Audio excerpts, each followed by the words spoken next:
By 30, you were worth $10 million. Today, you're worth $17 million. You're running multiple companies. You're selling into 85 different countries. You've created over 1,000 jobs. You own a factory in China. You just launched this really cool product called Crush the Memory that is all over social media. How did you go from this 8-year-old kid who was struggling with confidence and focus to building this empire? Through sheer desire. You need to just have this insane desire for something, and it's achievable. All of the companies that I've started, all done with my own little tiny bit of money. It's just eat what you kill. And I've learned why that is so important.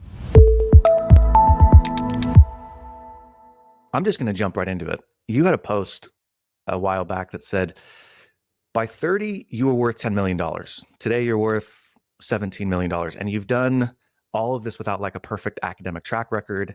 You're running multiple companies. You've got this company called Glamcore. You've got this company called Reiki Loves Reiki, which I love the name. You're selling into 85 different countries. You've created over 1,000 jobs. You own a factory in China. All right. So you're all over the place. And then you just launched this really cool product called Crush the Memory that is all over social media. I have a very basic question though. How did you go from this 8-year-old kid who was struggling with confidence and focus to building this empire? Through sheer desire, period. That's it. It really is. It's just desire.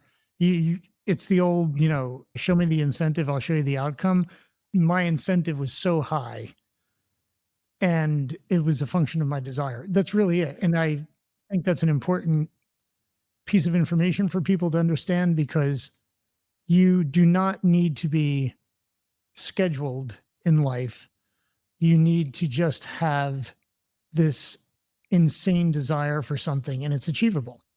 And as soon as you have that, people get it. When you don't have desire, everything looks like everybody else is lucky. Those are the people who use the word luck. Isn't he lucky?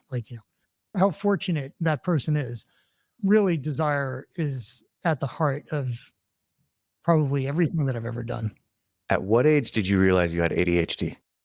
I really don't. I think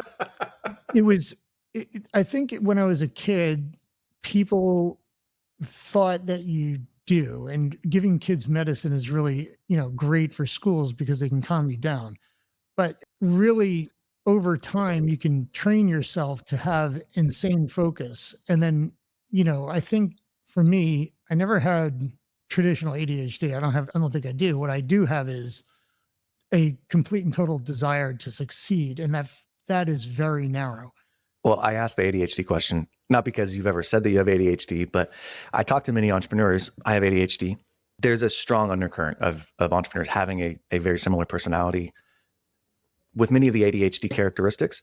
And there are there are different types of ADHD. There are the I hate authority. I'm bad behavior. I'm going to, give you the middle finger and do whatever I want to do.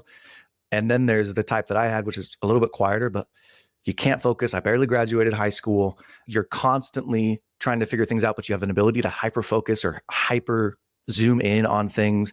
And you're maniacally focused on different outcomes, but you need different things to sort of satiate your curiosity. And that's kind of where I'm drawing it from. It's you got a million different things going, but you are hyper focused. You've got a lot of really good energy. And I think that those are pretty common characteristics in many entrepreneurs.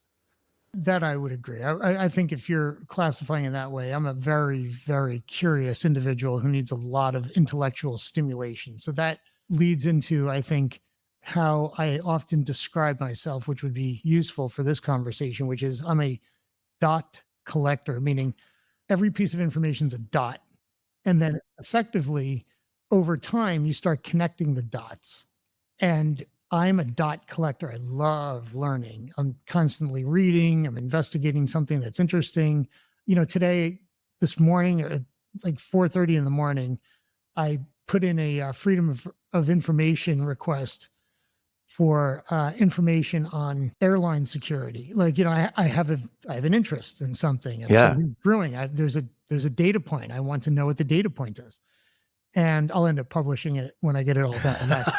But there's a data point, right? And so, I'm not a very good person when I'm bored. I know a lot of people say you get bored and you get your best ideas and all the rest. So sure, I understand that. But when I get bored, I get stupid. It's when my brain is engaged where I'm really, moving. So I don't have ADHD. I've never claim that, but I do see how you would say like some of those features are ADHD-ish. And I think my curiosity would probably lean me toward that direction. I've had similar problems. My wife's always like, why can't you just stay at one place and work at that company for 30 years and be in one position? And I'm like, I wish that I could. I do sometimes wish that I could just be the guy who clocks like there for 30 years, builds up his nest egg, but I need to be overstimulated. Like I need a lot of different things going on in order for me to be my best and most productive self. It's when I have less things going on that I'm actually not great. I'm not productive. You would think it'd be the other way around, but it's like Parkinson's law. Yes. That's where I am with it. I have a good anecdote to help answer that question for some people too, is that I also I could never work a desk job. Just I need full freedom to think and do and just energize.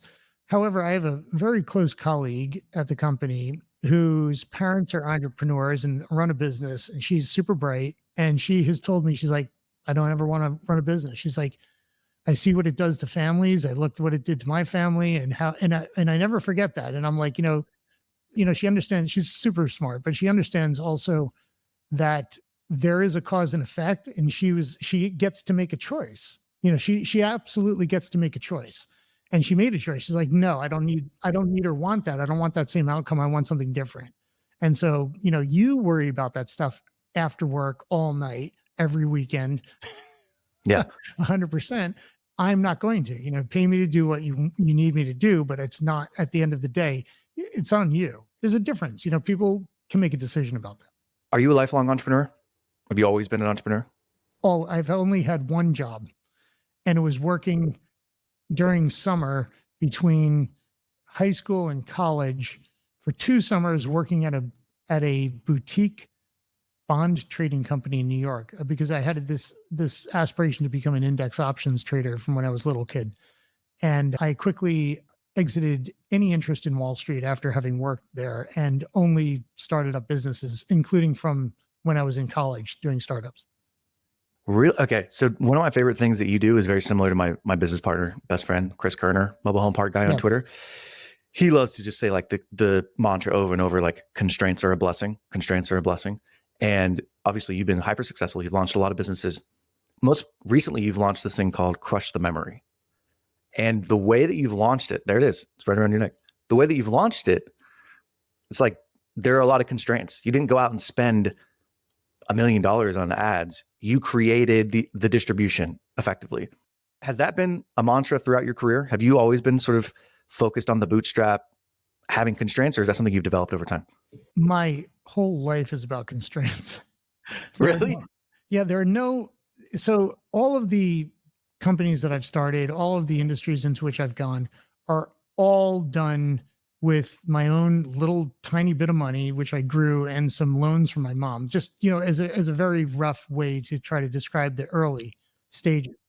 Everything I've gone into, mortgage banking, everything I've funded myself, and I continued to fund it myself. We have no investors, we have no debt, we have no nothing, right? It's just eat what you kill. And I've learned. Well, next month, it'll be a year since I started this podcast. I've had over 100 interviews. It's been a ton of fun, but I promised my wife at some point I would decide whether or not this was going to be a business or we would just continue to pay for it out of our pocket. And I'm exploring monetization, to be honest with you. There's not a ton of costs, but I do want to figure out a way to cover the editing and the packaging and the promotion costs of putting this podcast together. So I am looking for sponsors.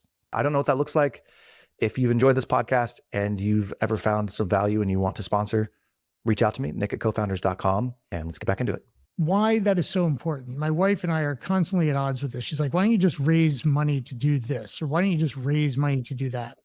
And she's not wrong. And she's absolutely not wrong. She's right, except that I know that when there is a pot of money into which you can dip your hand to quickly solve a problem, the problem usually still exists. And all you've done is reduce the available cash and delay the decision-making about what needs to be done regarding that specific problem. Rinse and repeat that process multiple times, and you find all of a sudden your pot is low and you have all of these problems still exist. And so I'm very much an eat what you kill guy. And everyone at the company knows that, like, we don't have this line of credit. We don't have anything. We just have our cash. And we have to make every decision we make has to be based upon, is this the right decision or is this some stupid risk, because we have to use our own cash. And our staff is really pretty respectful of that, quite honestly. Have you ever raised money? Like, is that frame of reference from experience, or is that just you thinking, hey, that's usually what happens is if you have money, you're making stupid decisions and then you still have problems even after you spent it? When I was in real estate developing in multifamily properties on a commercial scale, large buildings, not like 3-unit buildings, but like, 50-unit buildings or more, 70-unit or 100-unit buildings, I would raise equity through, relationships that I had. That's raising money to get a deal done. I'm still taking on the debt. I'm still taking on the construction risk and all the rest of it. When companies raise money from a VC, for instance, they will be using that money for a variety of different purposes, of course, with the intention of growing the business. However, often businesses encounter lots of problems and they do not have a solution.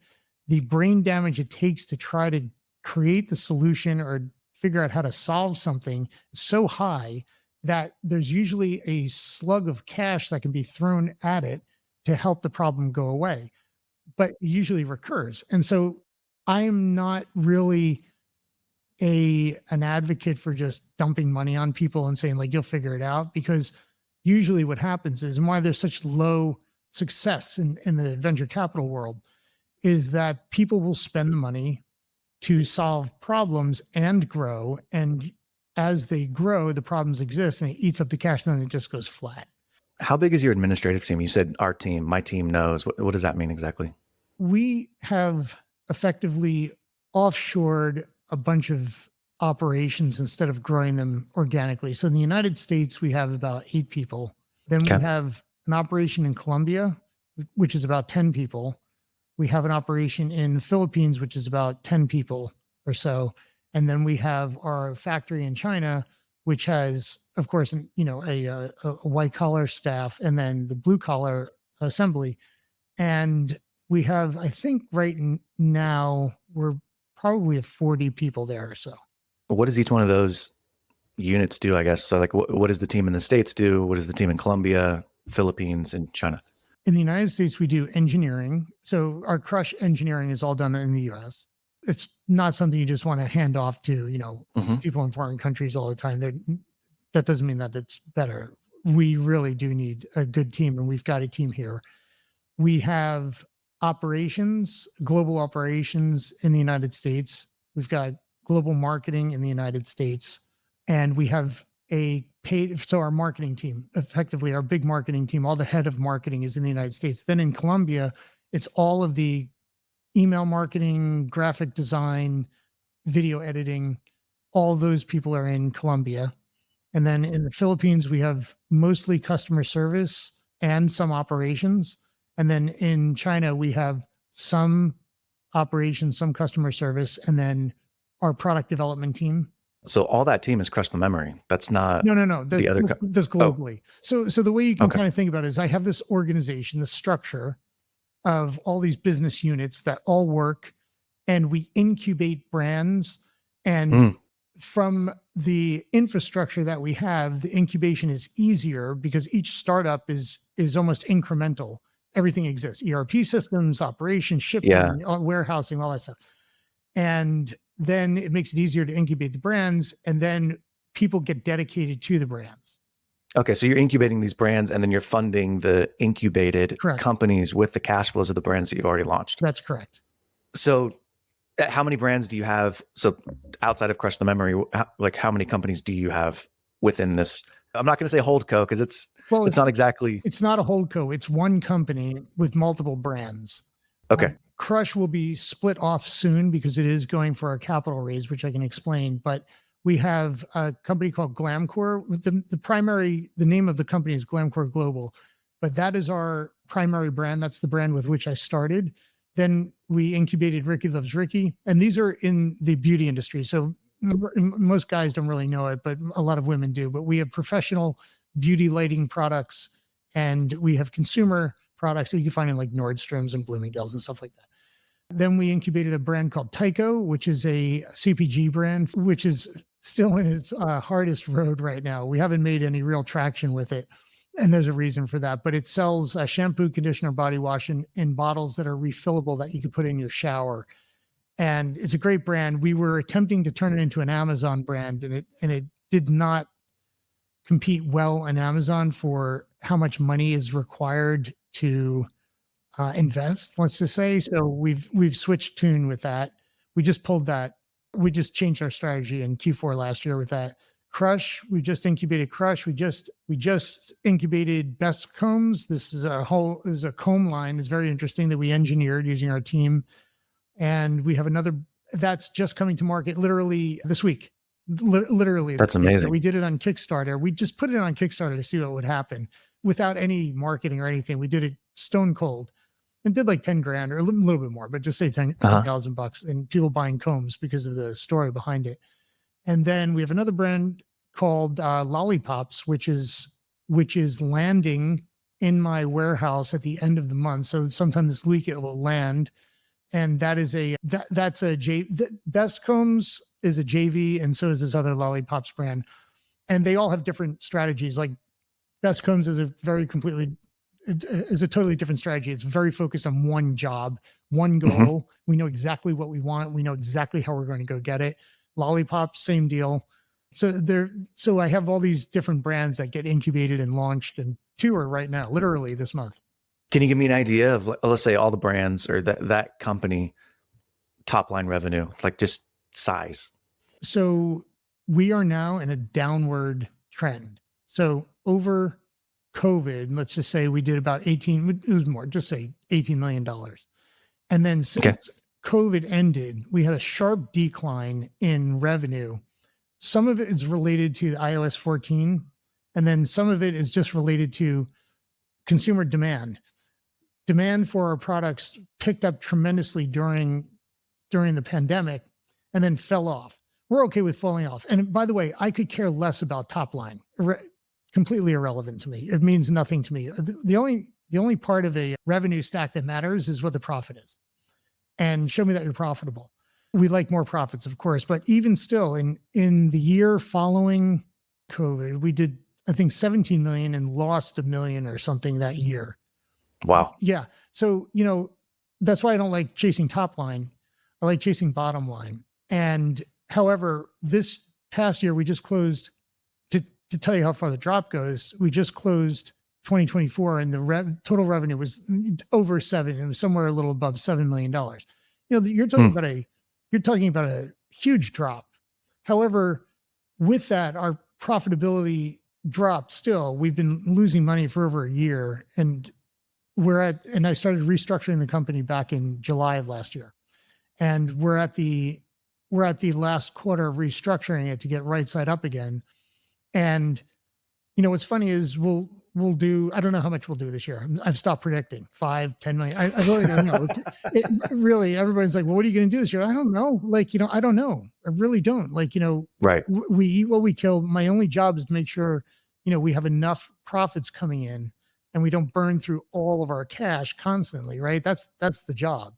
In terms of revenue, I really don't care about revenue. I've never been like, oh, we got to get more revenue. We did that at one point and lost money. I'm like, okay, great. What's the point? You can really spend a lot of money on ads. They have a very liberal policy on taking your money. But, if you're not making profits, you're not in business effectively. Totally believe the same thing. If you're chasing top line, it doesn't mean anything. You can have a business doing $30 million a year, losing money, and you can have another business doing $2 million a year in top line, and they're making $1 million a year. That's correct. That's right. Which one of those businesses is better? I only focus on bottom line. I don't care. And I don't care. Anybody tells me their revenue, I'm like, I don't care. It's just like in real estate. When I used to build buildings, it'd be like, oh, I'm building 100 units. I'm like, all right, I'm building 9. And then when you get down to it and you look at the whole, cap stack and what they've actually invested, even if they've invested less than you, you're probably, I'm doing 9 units on my own. I'm getting all the profits and I'm making maybe the same as them. And they're doing all these bigger units and buildings for all this risk when really they're not getting anything out of it. I've been on both sides. I prefer revenue just because it helps me understand how big of a project or how big of a company, because healthcare, for example, I can have a business doing $20 million a year in healthcare, but we're doing maybe $2 million a year in profit. So then you have another business doing $8 million a year in e-commerce and they're doing the same amount of profit, right? But it tells me if you're doing $20 million a year in revenue, it's like, oh, you've got a big team. There's a lot of operations there. It at least gives me an idea of the size and scope of the business that you're operating, as opposed to just looking at profit. Plus, people are a little bit less are a little less likely to tell you their profit as opposed to their revenue. They'll at least open up about the revenue piece. But you're touching on something that I think is really interesting. And it's this: when people invest in the stock market and they say, hey, put your money in an index fund, they say you're going to make 10% a year over the next 30 years. It's like, which is true. On average, that's been the historical average, and moving forward, you'll probably make 10% a year on your money. But it doesn't look like this. It looks like this. It looks like a roller coaster, right? There's pops and there's dips and there's pops and there's dips. And anytime that the market goes up and has an all-time high and it comes down and it consolidates and then it builds back up again, the same is true in business, right? You have years that are high water marks and they're phenomenal years. And then you have years where you've got to invest. But the hope is that over time, that value continues to rise and go up. And it sounds like you're just in a consolidation period with your companies. This is why I have no problem about it. Come see me in 5 years. Like, it's just business goes up and down. It just does. I think there are so many people who are distracted by just the ups because the stories are so awesome. You just hear about these companies. They're growing. And then, all of a sudden amazing exits. And then all of a sudden you start looking around and you're like, oh, I must be doing something wrong. That's just not true. I did think that at one point too, but I look around and it's funny when you start, there's a great quote, and I reference it often from Rules for a Night that Ethan Hawke published. And one of the great quotes in that book to me is, when you compare yourself to anyone or anything, you end up with only two variables, vanity or bitterness. And it's very true. And when you think about it, it's like, you start comparing yourself to these companies that go straight up. They've got, they're unicorns, whatever acronym people want to use or description or adjective, doesn't matter. Like, don't compare yourself to them. Compare yourself to like no one else. Just do your job. Like, whatever it is. If your revenue's great. If your revenue's not great, whatever. Like, just keep going. Just continue to iterate. I agree with that. I do also understand that it's hard. You want to know if you're doing a good job. You want to know, how am I doing compared to other people, especially in the beginning, right? As you're getting established, once you've had some success and you've been established and you're like, oh, okay, I know what success looks like. I've been down this road before. I'm not worried about comparing. Then you have perspective that can ground you and you can be more mature. But definitely as you're getting started, you want to know, like, am I on the right track? Am I doing the right thing? So I do understand the comparison game, but it's a losing game. There's always going to be someone smarter than you. There's always going to be someone better than you, more successful, better looking, better in shape, right? Like, there's no end to that. There's also an enormous amount of distraction in it because you don't know what the inner workings of another company is like. You don't know their profitability, really. You don't know anything. You're just you're filtering out for what's better about them than you in your own opinion. And that's very toxic. And my wife goes to this all the time. We work together and I'm always, steering the boat, looking, and I'm like, I know there's a new M&A wave coming at some point. Rates are going to come down. Like, there's going to be a big M&A wave at some point. I'm building into that M&A wave. And so, she's like, she looks at all these other companies and all of a sudden one is just gone. It's like the company's gone. Like, wait a second, I thought they were doing amazing. Well, apparently they weren't. And apparently they ran out of VC cash and now they're no longer in business. And all of a sudden, it was a topic of conversation for years, how amazing they were and how stupid we were. Look at what they're doing. And I'm like, well, look, we're here. And they're not. And so that's that's very common. Like, keep your eyes open for that. Before I get into Crush the Memory, my last question, it sounds like you've built this really cool company that has a bunch of different brands. What made you decide to do that? I think it goes back to the beginning of our conversation. It was like, okay, I have all these different interests. I'm a problem solver by nature. That's what I do. I solve with design and form and function and engineering. It's just who I am. I like to see a solution to something. Why we have incubated all these different brands is because we can. What's really hard is the initial startup, getting off the ground, building an organization, having cash flow and then having enough where you're like, hey, I've got another idea. Why don't we try this? And you can go into that direction. You need to build that first company solidly. And so here I have this factory in China. Like, think about it. Like, when you sit back, you zoom out for a second, like, oh, wait, you've got a factory in China, you've got an operations team, you've got warehousing, you've got design, you've got engineer, you've got all this stuff. Like, what else can you do? Right. And all of a sudden you're like, well, I see another problem here in the market. Let's look at attacking that. And the difficulty with every single exploit goes down tremendously. So you could literally incubate a brand on this call, and within a couple of days we could have kind of collateral. And now with AI, stuff moves very quickly, and all of a sudden you can form a brand, an image. You can have actually product renderings, and you can actually go to market if you really wanted to. Like, that's how quickly it can happen. There are VC incubators, right? People go out and they're like, hey, I have experience in this area. He has experience in this area. She has experience in that area. We would like to launch consumer products because of our shared experience. And they raise money, and then they have an incubator that they incubate companies and spin them out. You didn't do that. You built companies. The cash flows from those companies then fund the incubated ideas. So it's 100%. It is different. And I will say, as we were talking about venture capital, this was an eye-opening statistic for me. It goes back to constraints. We see all these stats. Oh, this company raised $1 billion at a $10 billion valuation, whatever. Do you know what 50% of that money is spent on? It's spent on Facebook and Meta. Right. Acquiring customers. Yeah. That's what 50% of their money is spent on. Yeah. And it just blows my mind that that's what they're throwing money at. You effectively have figured out, all right, I think I can understand the distribution. I know how to design things. Let's have an incubator because I've got some secret sauce. Or secret sauce might be too strong, but you have a competitive advantage in the ability to get stuff to market and a distribution channel to sell it through. Yeah, but you still end up, unless you have a product that sells itself and is in such high demand, you still need to use ads. For this Tyco brand, we tried some ads. We didn't get much traction. We went to Amazon, and now we're going to do it completely differently. And I really think this is important. It's so easy to throw money at ads, and people do. And some people are successful. Most people aren't really not. But when you do that, you do constrain yourself to then just ads. And we've had this Tyco brand, and we're sitting on inventory. The inventory expires at the end of this year. So now we've tried different ads. We've tried Amazon. We've tried some stuff. Now it's like, no. Now you have to be more creative. You're like, now let's find another avenue. Like, I don't give up on anything. There's not like, oh, well, fuck it, just shelve it and whatever. We'll do it. Like that's not me. I'm like, I will, because each of these. Like, how much do you have sitting in inventory? Oh, it's like $50,000 worth of product. Okay. It's like, I don't know, like 12,000 or 15,000 units of stuff. You're not talking about anything crazy, but I'm not willing to just let it die in the vine for 50 grand. I'm like, no, it's not going right. I spent 30,000 on the domain itself.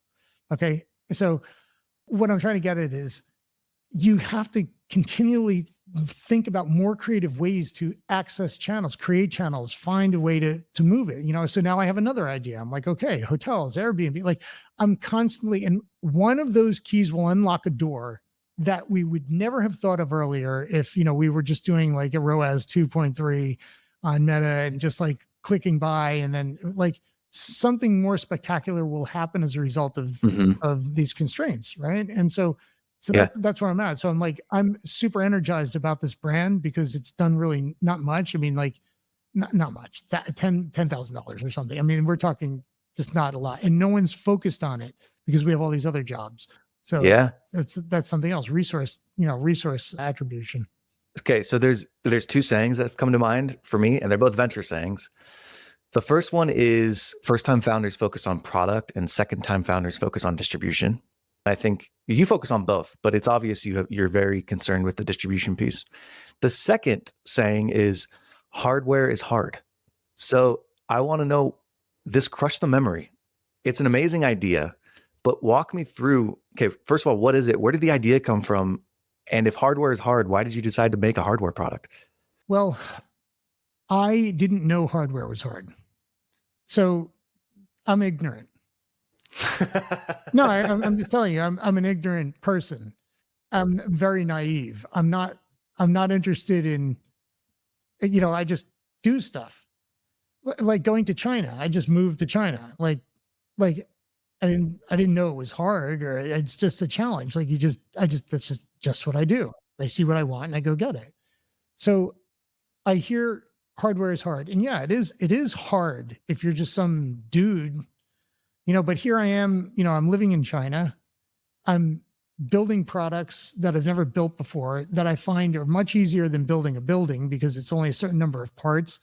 You get your hands around products, you get some experience. And then you start understanding. And all of a sudden, if you keep looking at something long enough and you keep having a conversation like, oh, that's what it is. Oh, interesting. Okay, cool. And then you start developing it. And I can just give you an anecdote and then answer your question more directly, which is when I first started working in China back in 2010, I would visit factories and they would make electronics. When I used to see these assembly lines for the electronics, it would blow my mind. They're so complex and so technical and so beyond my understanding at the time. And I was amazed. I was like, wow, that's cool stuff. Guess what? I have one of those assembly lines now. And it just, time after time, more visits, more factories, asking a question like, what does this machine do? You're like, oh, that's what it does. Oh, it's a feeder. Oh, okay, that's what that is. Oh, what does this do? Oh, it does that. And then you see how it all goes together. And over time, no longer it's not a mystery. All of a sudden it's like, oh, well, we can just get our own.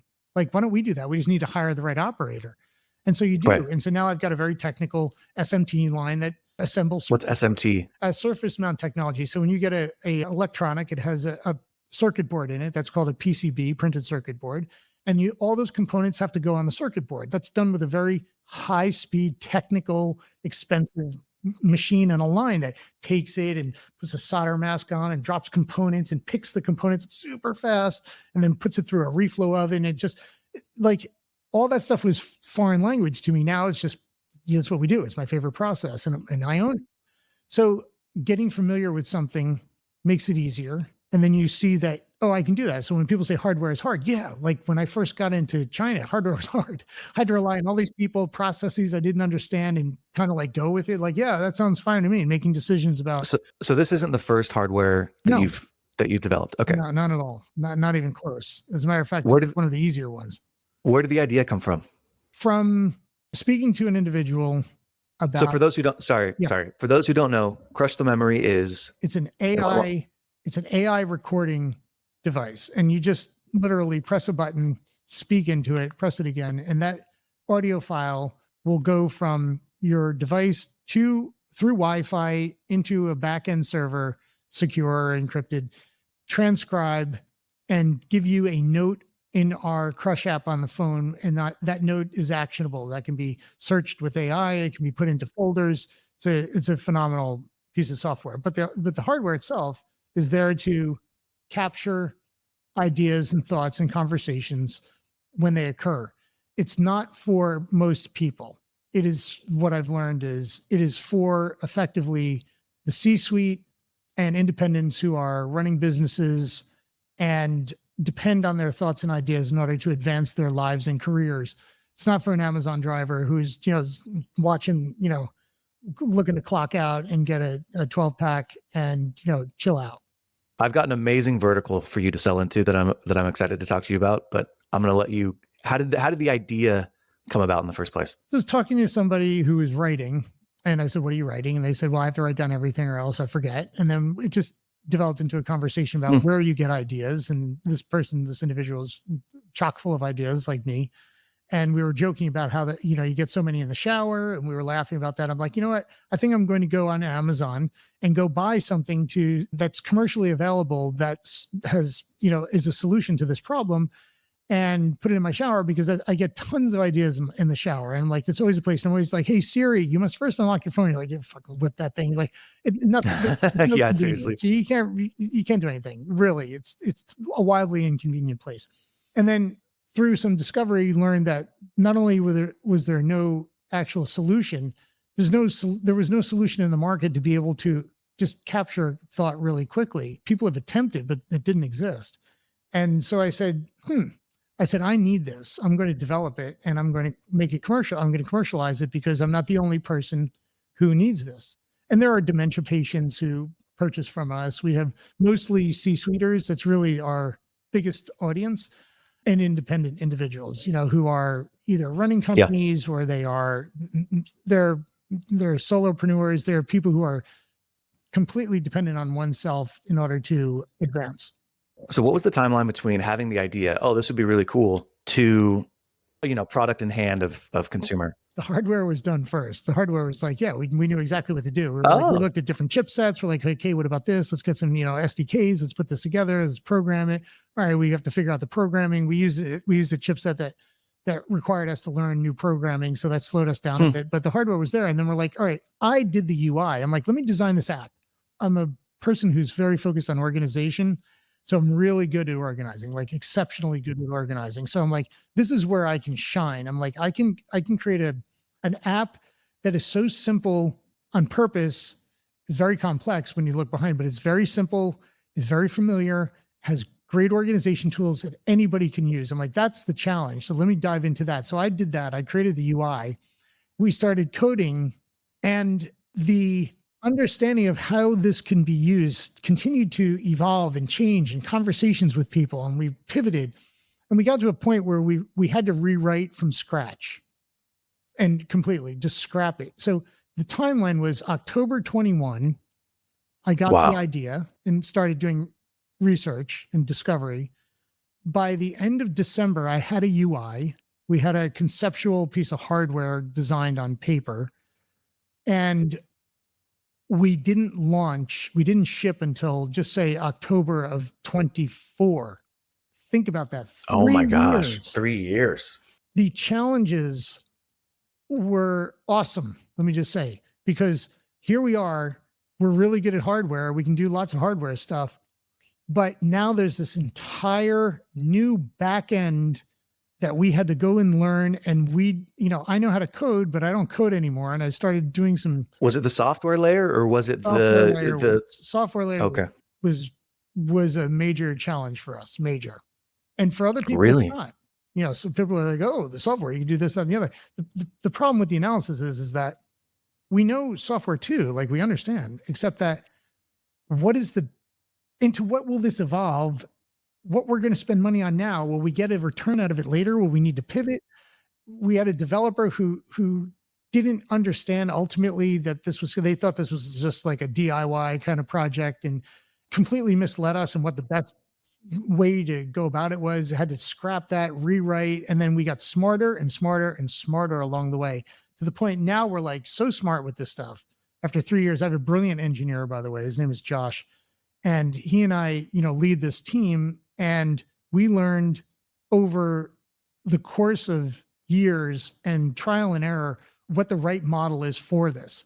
And we now understand why other people failed at this. We learned along the way that somebody else had tried almost exactly the same. I mean, it was crazy. We were shocked when we saw it. It was a patent search and it was expired, but we never saw it ever.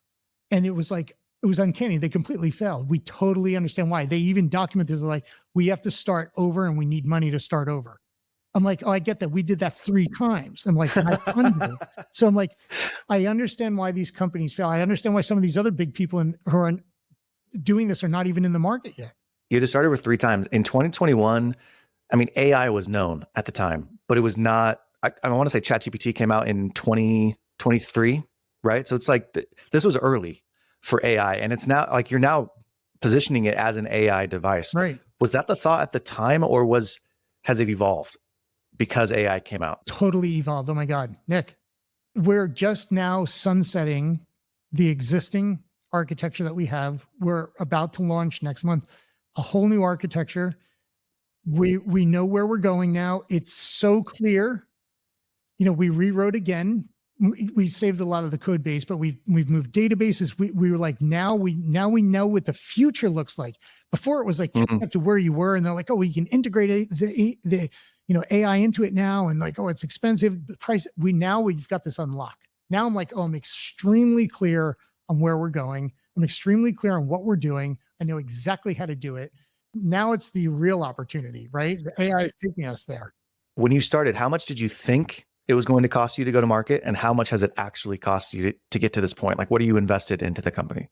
In the beginning, I'm like, $250,000 We'll get us into the market. We'll start making money. No problem. I know it's over $1 million now. I don't know how far over. I stopped counting, but if I run a report in NetSuite, it's probably going to be like $1,250,000 or $1,300,000. And so we've gotten some revenue. Of course, we did our Kickstarter campaign. Yeah. We have sales coming in. Do you think if you would have raised VC money, you would have been able to get to this point? Yes, I would have. You do? Absolutely. Oh, okay. From the perspective of when you're in control of your own destiny, you can fail a couple of times and you can continue to fund it. But when you've got investors backing you, when you failed that first or second time, even they're like, are you the guy? Are you able to figure this out? Oh, I don't know about this, right? And so they stop writing the checks. That's more why I asked the question. I think if you put it into that framing, I would say 70% of the people would have bought the balance of the story. By the way, take this all the way back to the very beginning of our conversation when you and I were talking, maybe even before we started rolling, is that this is why I like to fund my own jobs, because I can get them off the ground. I have to make decisions. I have to make the right decisions, and I have to eat it. If it doesn't work, it's mine. I own it. I can't complain to anybody else. So it forces you to be very clear on exactly what you're doing. You must figure it out. You have to make the right decision. If you don't, you pay for it. You got to go make the next right decision. There's a process. Some VCs I know understand that process. I could always show something for my work. There was nothing, it wasn't like it doesn't work. It does work. It's just that to really make it scalable, and I say scalable in the true term of it, meaning bring 1 million users on from zero and not having it break, you need to do something better. I have this AI product right now. So my background is healthcare. In fact, it's one of the things I wanted to talk about with Crush the Memory with you, and exited a few companies and decided to fund this AI healthcare startup where we help, the long and short of it is we help skilled nursing facilities identify diagnoses up front, because they get faxed hundreds of pages of documents and the nurses, they literally cannot read through all those documents. And so AI is really good at that. They can read it, synthesize it, make recommendations. It's great. But over a 2 years span, I put $100,000 into it. And like, I had to write the check, and it was getting to the point where I'm like, is this worth it? Are you the guy? Like, can you figure this out? Well, we had an operator who was working on it, and he has now turned the corner, and it's going well, and stuff's really good. But I know that from personal experience, where you're looking at something that you're funding and thinking, should I keep going with this? It's just a hard place to be. I know how difficult it is to make money as a VC. It's hard to know that it's difficult to make money and have to keep footing a bill for changes, especially when it changes completely. The original, the company that I started, Glamcore, was supposed to be a makeup company. It's now, it turned quickly into a lighting company. Like, who would have never let me pivot? Right? Exactly. So, however, Crush, I've broken off Crush, and Crush is going to go out for a raise after I launch the next iteration where we're ready to like feature add, and we start adding the new features. This was going to be my question. I've always viewed Kickstarter as somebody who puts a product on there that's like, hey, I don't have the money to produce this. Let's kickstart this project, right? And then people fund it and they go and do it. Did you need the money to go on? Like, why did you go on Kickstarter? So I'm a product developer and a successful one. And I had never launched a Kickstarter campaign ever. And I was always curious about it. And I was like, and I know it's a great marketing platform, if anything. I'm like, I want to learn it. And so I decided along the way that I saw some other, like Plod was on there, and there were some other recording devices. I'm like, look, there's an audience here, clearly.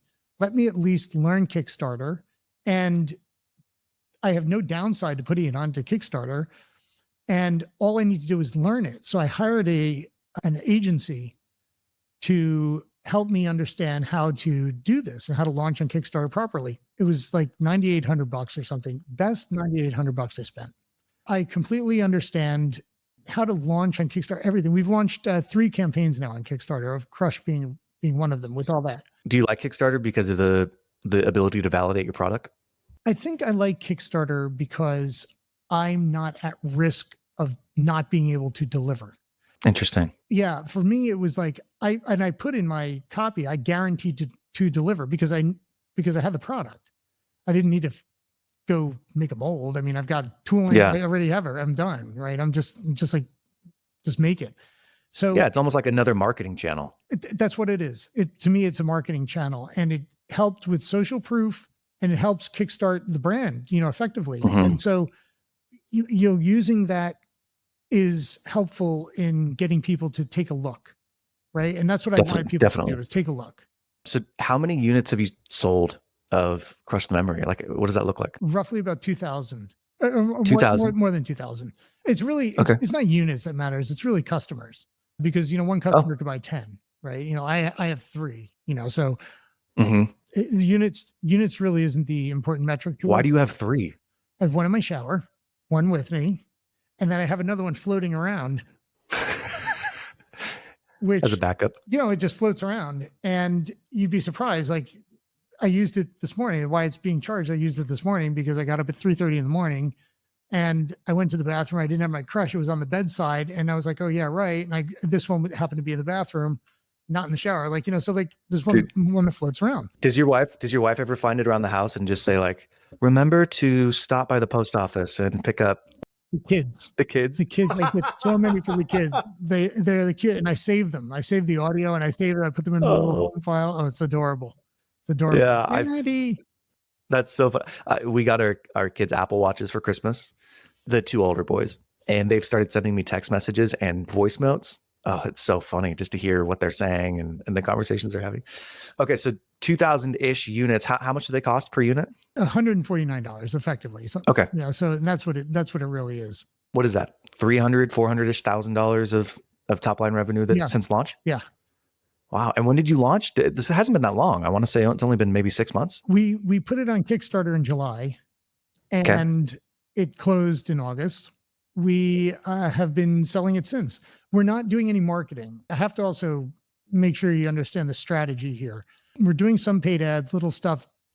We're poking around, seeing what kind of resonates with people, and effectively driving resonates with people. We're going to start turning on marketing after we launch the new app, because there are features in there that make marketing a lot easier. And so we also want to get to the point, we're making sales every day. We don't have a problem making sales, but they're fully organic sales. They are like, people will listen to a podcast, or they'll see it with somebody and go order it. Or finally, I send out DMs on X to our followers of Crush the Memory and engage with them. And then they'll be like, "Oh, listen, thank you." And they'll buy. I'm really focused right now on understanding customer use cases, making sure we're fully debugged. We're mostly debugged. We were mostly debugged in December.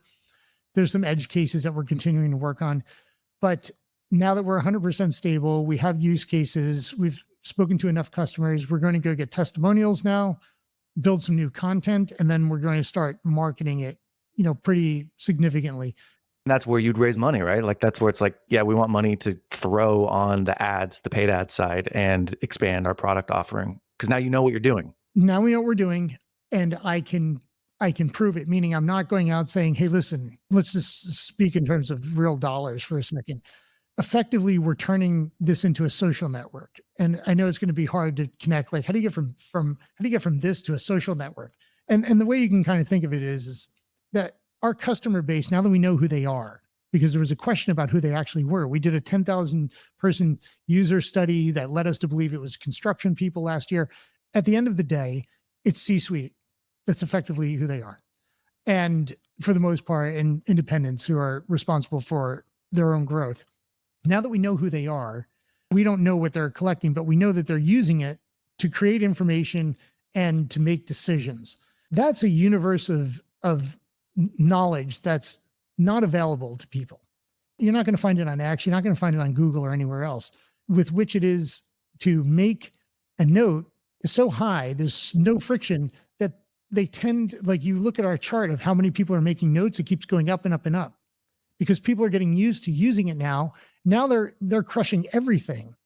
And so when they choose to make some of that, they're crushing everything. Is that the verb? Is that the verb now? Yes, that's right. Hey, did you crush that idea earlier? Yeah, I crushed it. Yeah, that's part of. I love it. Yeah. That's that's right. That's correct. It's an adjective.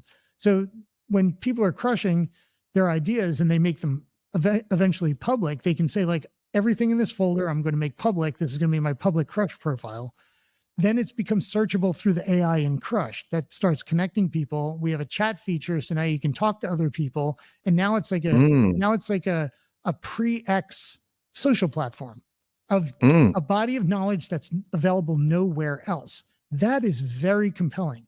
And to make that fly, the money needs to be spent on getting high levels of adoption at the C level. Man, Erik, you're fascinating. There's like a million more things I want to talk about. Okay, a question for you. Why is this not in healthcare? It's starting to be in healthcare. We have I think it's the perfect use case. So home health and hospice is my background and experience. 8 years ago, we had clinicians who would dictate into their phone their notes, send them over to the Philippines. We'd have some scribes enter them into the EMR, and they were done. This is effectively eliminating the need for a scribe. You could through AI sort of have these automations set up, but no clinician wants to sit down and just type out their note. No. They want to dictate it. Yes. Either bedside, right after the visit, or encounter, whatever. I would think this would be perfect for the healthcare setting. It sounds like you do have some adoption there. Yeah, we do. So in terms of the cohorts, healthcare for certain doctors, we already have there's a Polish, since this works in every language mostly, we have a user base in Poland, and they want to run it through their hospital because they realize the value of it. Wealth managers, lawyers. Yeah, lawyers. That makes sense. And then a small one, this is going to be really interesting, the clergy, priests, because they're content creators. They have to remember that's true. Yeah. Information for sermons. So this is how some of them are capturing that. Yeah, really interesting. Interesting. Yeah, very interesting. I thought it was a fluke. I'm like, occasionally you go and spot check, and earlier on I would look at lots of different people. Like, who are they? Because you need the data. You're like, who are these people? Who's buying? You're like, okay, where do you pivot? Like what's the conversation? What are people thinking? Like, how do I discuss this? And I kept finding priests. I'm like, priests. I'm like, okay, well, next priest and priest. And like, okay. And then all of a sudden I'm like, I connected. I'm like, oh, I get it. I completely get it. They're content creators. Yeah. That makes total sense. Yeah. That makes total sense. Yeah. How big do you think, or what's your goal with Crush? Where do you want it to be? This is a very massive expectation of mine. This is like $1 billion expectation, because this is not just a recording device. This is a tool, and it's going to matter to only some people, but the people to whom it matters are the decision makers. And what's already happening, and what we see is that decision makers are getting this. There's some of them are on X talking about it. Then they're requiring their staff to use the software, because they can dictate into this and it can route directly into a folder, and they can get that their staff can get the information without them having to go type or do anything extra. Yeah. And so I can do that right now. I can have a note sent to my dev team just on this call. It's almost like sending a text like, hey, I have an executive assistant, Kelly. Hey, Kelly, make sure to follow up with XYZ. That is exactly how it gets used. So all of a sudden the friction points are so low, you're not slacking somebody. You can just say, like, folder assistant, give me a cup of coffee, and done. And then your coffee shows up. Like, I know that's a little bit low res, but you can think I get it. And so now it's starting to be used for teams. So now so why we're relaunching everything next month is that we have now the ability for teams to use it. You can chat, you can work on tasks together. Like, all of a sudden we're going to replace Slack at our company with Crush this year. And we're replacing a project management software that we have called Rike. By August, we'll have that completely replaced. Interesting.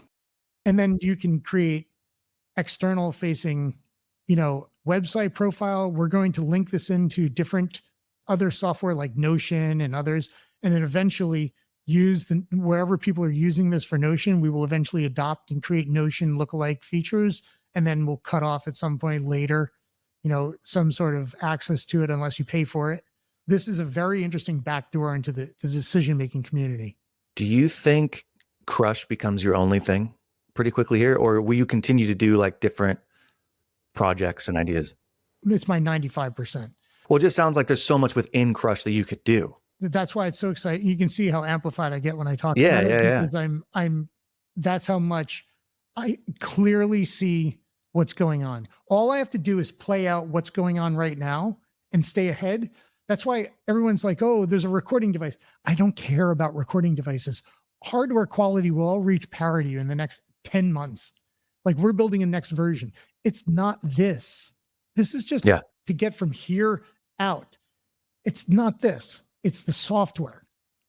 And no one's focused on the software. Everyone's focused on hardware. Like everyone, I literally am like driving around the crowd. I'm like, I'll see you guys at the front of the line. Everyone's like, oh, we can use ChatGPT and use Whisper and transcribe it. And you can get your notes and then you can have a mind map that no one uses. Like no one cares. People really need collaboration tools. That's what they want. They need the ability, you and me, to connect our brains through the software and be like, wait a second, you learned about this guy. How did you learn about this? Oh, I'm on this Crush. Well, how do I get to learn about that guy? Well, you have to go Crush. That's the only place he has it. Effectively makes team communication easier. That's the goal of this, is to make communication easier, as opposed to, your mental models or having your proprietary way that you think about things necessarily. That totally makes sense and resonates with me. Do you remember, I think this was like 2 years ago. Remember when Clubhouse came out? Very much. Okay. And it was like, oh, this is the audio version. Right. And it's going to be really, and it, there was some pop to it, et cetera. But I started hearing around that time that audio was going to be sort of replacing this text-based communication that we have right now. And this seems like that iteration, right? It's like audio is now, because we have the technology to be able to transcribe it and send it and dictate it, and then create the software on the back end that allows for the organization. Now you can use the audio in order to more effectively communicate. It doesn't have to be from an email. It doesn't have to be from your phone necessarily. It can be through these devices. That's correct. Yeah, you're absolutely correct. Yeah. Clubhouse was a very interesting launch, and something that I remember, and I remember all the time now, is Google Glass. There's a comparison there. And Google Glass in a presentation for VC money, let's just say, would be wildly interesting, right? Oh my God, this is going to take over, like Segway was going to take over walking. Oh gosh. Right? Yeah. And what you end up realizing is that people don't want to be recorded when you're talking to them. People value their own personal, independent, where they are, privacy. In public, you have a different kind of situation, but in a private setting, like if you and I go out to dinner, we have some steaks and we're smoking a cigar, on the back deck, and we're having a shoot the crap conversation. You don't want me recording we're free thinking, and we don't want to be documenting what we're thinking. And it's why Google Glass, failed. It's why so many people are thinking that, oh, this wearables in the future. No, I actually don't think, I think your watch is the max wearable you're ever going to get. I don't think people want to compromise who they are or their ability to think as a function of technology recording their every move. So we haven't gone into this like 24-hour recording or record everybody and everything. It's like, think about what happens behind closed doors, and no one wants anything like that recorded ever. Look, you're the product guy, and you've thought about this way more than I have. I could see this going in the direction of what Meta's done with Ray-Ban. Have you seen those glasses that they have? Where it's like, or AirPods, right? Where it's like, hey, you and I are talking, or I'm by myself and I have glasses and I just tap here and it's like, hey, remind Kelly that I need to talk to so-and-so tomorrow, at 3:00. So it's like a click on, click off type of thing. I could see that being a wearable. I can't see the AirPods being a wearable all the time. It's just because it's such a signal that I'm not available. I'm wearing glasses. It doesn't signal to the other person that I'm unapproachable or I'm unavailable. AirPods, it's like, oh, he's listening to something. I don't want to disturb him, or it's just a different notification than having glasses on. It's a wise observation. Yeah, very good. So, anyways, Erik, this has been fantastic. Is there anything I didn't ask that you wish I would have asked? How old am I?